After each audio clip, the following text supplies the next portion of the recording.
is by Brandon Herrera, testing the Kurt Cobain shotgun. Ooh. On April 5th, 1994, Kurt Kobain, lead singer of Nirvana, was found dead in his home. Had a gunshot wound to the head, and he was holding a 20-gauge shotgun. Specifically this 20-gauge Remington Model 11 purchased by a friend. The coroner report indicated that it was a self-inflicted gunshot wound, which has led to wild speculation ever since. We're going to be getting into a lot of those theories, some of the technical details, a lot of stuff about the gun, and well, if you're a Courtney Love fan, I would leave now. Now that Courtney Love is gone, let's get into the video.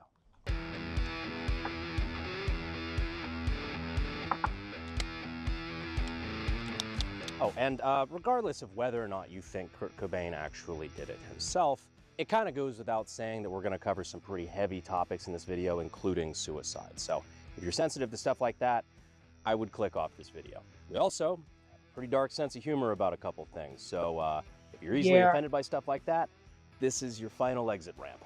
And if you think this is too soon, A, this literally happened before I was born, B, tell that to Metallica, who ripped this line 2 months after he died. What color was Kurt Cobain's eyes? Blue. One blew this way, one blew that way.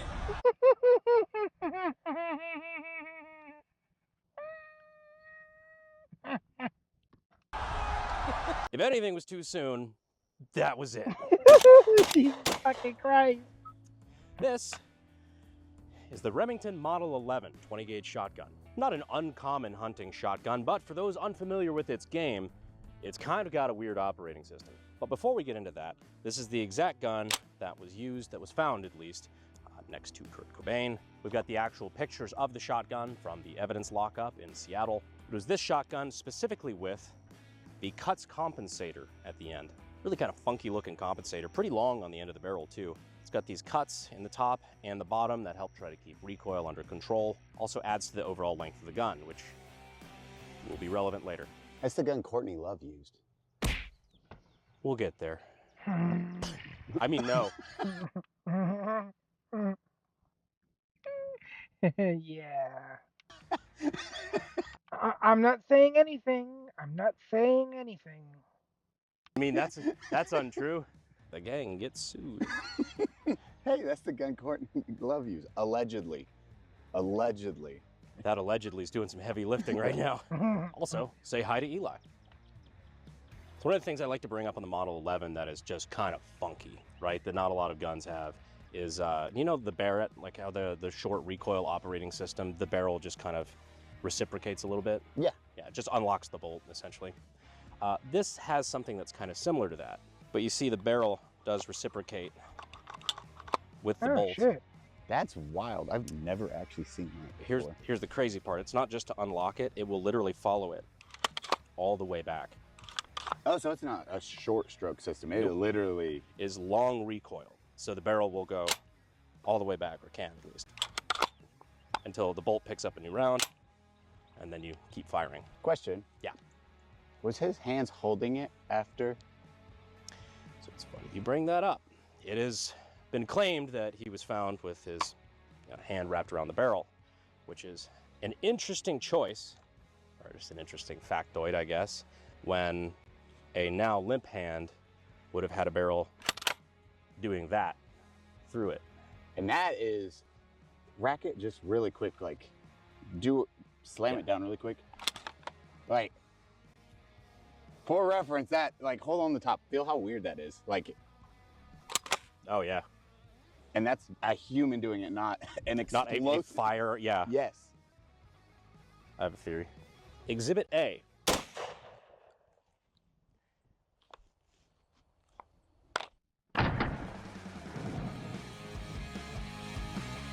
That kicked that up pretty high. I'm just saying. It demonstrates That barrel reciprocates quite a lot. the violence that it's moving, you know? Yeah. That's just interesting, I guess. So if you're choosing a gun to hypothetically frame a suicide, maybe don't choose long recoil. Hypothetically. Hypothetically. Hypothetically. You know, it's something that's interesting I didn't know until earlier today.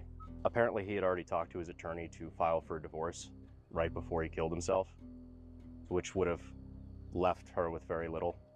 Huh, that's weird. Yeah, but now she's set for life with millions of dollars, thanks to his suicide. Hey, Brandon, What's up? what has more brains than Kurt Cobain? Oh God. What? The wall behind him.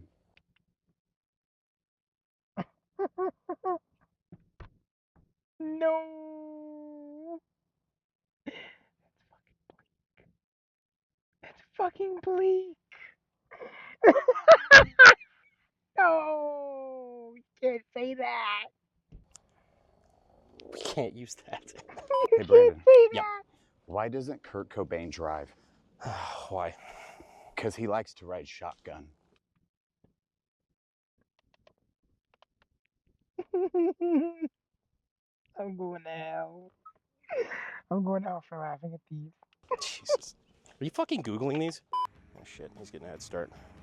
So here we have our ballistic dummy that we're going to be using to replicate the exact shot. But before we do that, we've already talked about the gun. Now it's time to talk about the ammunition, because that does play a pretty big role here. Because of the very detailed crime scene photos that were released to the public, we have a very high resolution picture of the ammunition box itself, as well as the receipt. So we know the exact brand, load, everything about the ammunition that was used. Funny enough, that exact same load is still made to this day. The box looks a little bit different, but it is the exact same load, 20 gauge, 2 3/4 inch, 8 shot, whole 9 yards. So what we've been shooting today is about as close as it gets as far as, you know, accuracy to the event. What I'm perplexed by, though, is that the ammunition of choice is a target load.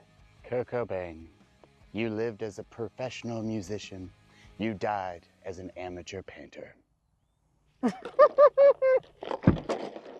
Anyway, target loads are made for things like, you know, target shooting, skeet shooting, whatever. They don't really have a lot of power. I mean, 20 gauge already, you're losing a lot of power from, say, 12 gauge. A 20 gauge target load. Yeah, that's the thing about shotguns. 20 gauge is actually the smaller shotgun. 12 gauge is the bigger one, and 10 gauge is even bigger than 12. So while you would normally think, oh, higher number, bigger gun, with shotguns, wrong. You're actually the opposite. You want a lower number. You want a 10 gauge if you really want to blow something away. It struggles breaking clay pigeons. I mean, at point blank range, buckshot's gonna do what buckshot's gonna do, but he picked like the weakest shotgun you could pick in terms of size of ammunition. This is a completely survivable round to shoot someone with. Obviously, in this instance, it did what it was meant to do. Well, Courtney Love didn't know that. Another fun fact about Courtney Love is she's still alive and very litigious. Ah. This is a demonstration of the 20 gauge target load. Didn't even register on the plate. You know what it smells like, Eli? Oh, he hit the white claw. Say it. Teen spirit. Now let's try the 20 gauge slug. They're having too much fun with this. Still wild you could load it from the barrel. It's so cool. Guns are neat. All right. Damn.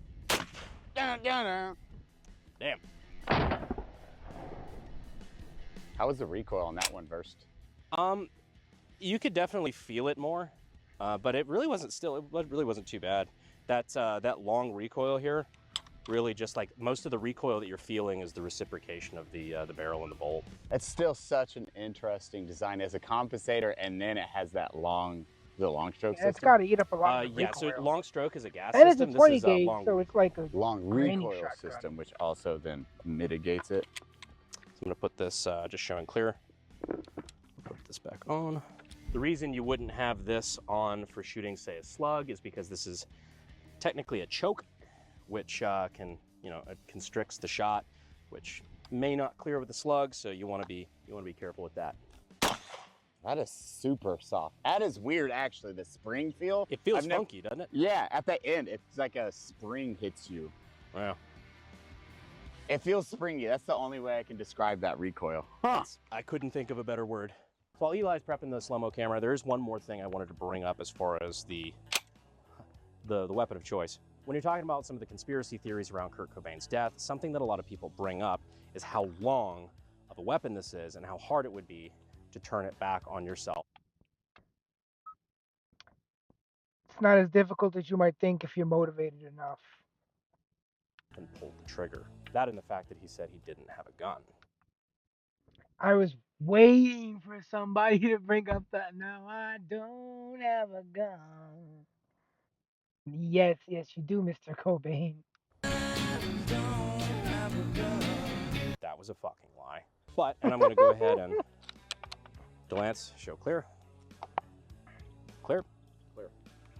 Eli, clear. Good. Okay, I'm going to leave this bolt back, safety on. I'm not going to point the shotgun at myself, but I am going to put it, like you could see, camera, it's going to the left of me, so the only thing it would do is blow out my eardrums at the moment. But if you turn this way, you can see it is quite possible for me to get that angle while still easily able to pull the trigger. Don't forget, toes are a thing. I could get that with my knuckle. I can get that with multiple different fingers. So like it's not impossible. Is it awkward as fuck? Yes. Would this be what I assume one's first choice would be? No. But it is possible. You don't have to do any of that crazy, like, use your big toe bullshit. It's also apparently really hard to do when you're strung out on heroin. That's serious. I think they said they found Yeah, that was a thing too. like a near lethal dose of heroin in the system at the time. Oh, no shit. Yeah. A near lethal dose. Either a sign of his incredible tolerance, which, I mean, fair, or a sign that maybe, you know, something that would make someone docile while you're staging a party, a retirement party. Hey, like, you know, there's a guy called El Deuce who actually claimed that Courtney Love offered him $50,000 to kill her husband. What? Yeah, for whatever reason, nobody really talks about that. Oh, and then several days after he admitted to that in an interview, he was found dead on railroad tracks, decapitated. Holy fuck. Yeah, nobody talks about that one for some reason. Man, it's not till you really get out here on stuff like this that you realize how morbid this all feels. But this is a video you guys have been asking for a long time. I know we've teased it for a while. I've had the shotgun for a while. Did a lot of research on the topic over the last couple days, and you know, you start to learn how dark the entire situation was, but this just feels ugh. But for the sake of science and for the income of Ballistic Dummy Labs. That's true. Those things are like, I forgot if they're $2,500 or $5,000 a pop, but those ballistic dummies are not cheap. I really do want to see how that long recoil looks in high speed, though. I think that's going to be kind of cool. But we've got our shotgun shocked up here, got our ballistic dummy here, got slow-mo camera up there. I'm going to take a string, pull the trigger, and Enter Nirvana.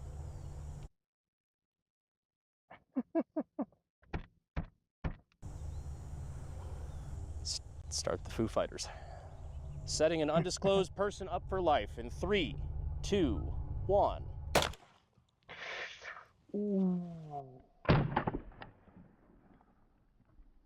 What'd you say, Eli? Said bro OD'd on Teen Spirit. God damn. God, that's Fucking brutal. gnarly, dude. Holy, like, that's visceral. That just makes you feel like a bad person.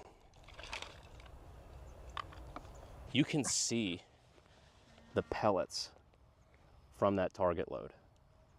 Like, they're just all in here. That's gnarly.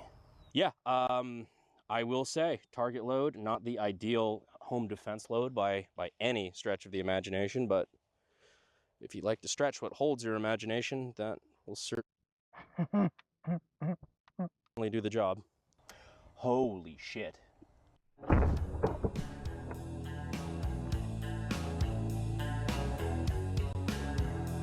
Oh, dude, it just, like, caught it. Yeah, like, the condom didn't even break. You just got the, like, it caught everything. Did you see how the skull Yeah, it expanded. fractured? Yeah. So it didn't even exit. It wasn't so the round didn't penetrate. Yeah. It was the skull coming back that cut everything. Holy shit. Oh yeah, no, you're right. The shot leaving, it's just the skin or whatever, the gel stretching to where it tears and then the skull fragments ripping through. Dude. That's gnarly. Well, there's the wad. Something about that just looks wrong.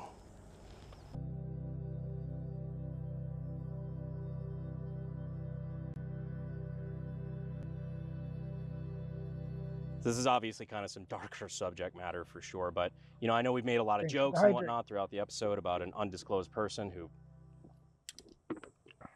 but facing facts, there is a very real scenario that Kurt Cobain did make the decision to take his own life, and that's a And I mean, even if she wasn't directly involved, she could have driven him to it. From what I heard, she was not a good wife. pretty serious thing. It is. Suicide is it's a hard subject. Depression. If you are suffering from depression, if you're having a bad day, your friends are there for you, or there is a hotline. But more importantly, it doesn't make you weak. There's not a problem with going through those problems. Get help. It makes you a man to do. It makes you a person to reach out and ask for help. That is A-okay. True. And do that. Please, please do that, because you are important and you do matter. That's what friends are for. Don't feel ashamed to reach out if you need help, and don't be afraid to reach out to your friends if you think they need help. And if you think that nobody's there for you, A, I promise they are. B, you can always call this number. The other last resort is, well, we don't want to see that happen. It is a permanent solution to a temporary problem. So anyway, that being said, that's how Courtney Love killed Kurt Cobain. We appreciate you guys staying to the end of the episode. And I will see you, sexy YouTube mother lovers, in the next one. Eli, where can they find you? Say hi to Eli, and now say bye to Eli. Bye, guys.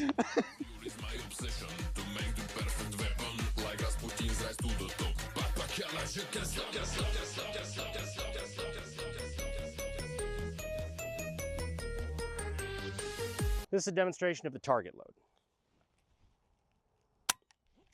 That was a demonstration of not loading a gun. There you go.